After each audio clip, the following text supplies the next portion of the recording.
الرحمن الرحیم۔ کس ادارے کو معاملے میں کارروائی کرنے کی، کاغذ مرتب کرنے یا طلاق نامہ جاری کرنے کی اجازت ہوگی؟ تو اس کا جواب یہ ہے جی کہ طلاق کا اختیار شریعت نے مرد کو دیا ہے۔ صرف شوہر ہی اپنا طلاق کا اختیار استعمال کر سکتا ہے، اور اس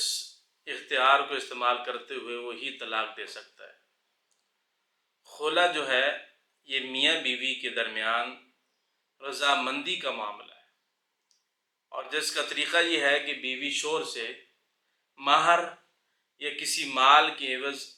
خلا طلب کرے، اور شوہر جواباً مہر یا مال کے عوض خلا دے دیتا ہے، جس سے بیوی پر ایک طلاق بائن واقع ہو جاتی ہے۔ لہذا جب خلا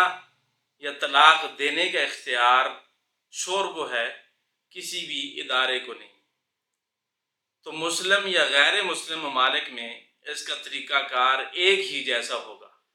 شوہر جب بغیر کسی جبر اور اکراہ کے اپنی مرضی سے بیوی کو طلاق یا خلا دے گا تو طلاق اور خلا واقع ہو جائے گی۔ البتہ شوہر کے طلاق یا خلا دینے کے بعد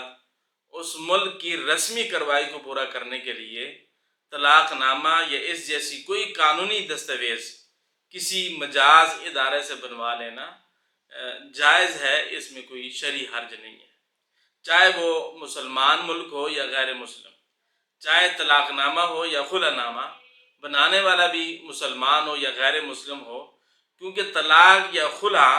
شوہر کو دینے سے یہ واقع ہو چکی ہے، تو اس کے بعد طلاق یا خلا نامہ بنانے کی کارروائی صرف ایک رسمی کارروائی ہے، تو اس کے لیے مسلم غیر مسلم کی کوئی شرط نہیں ہے۔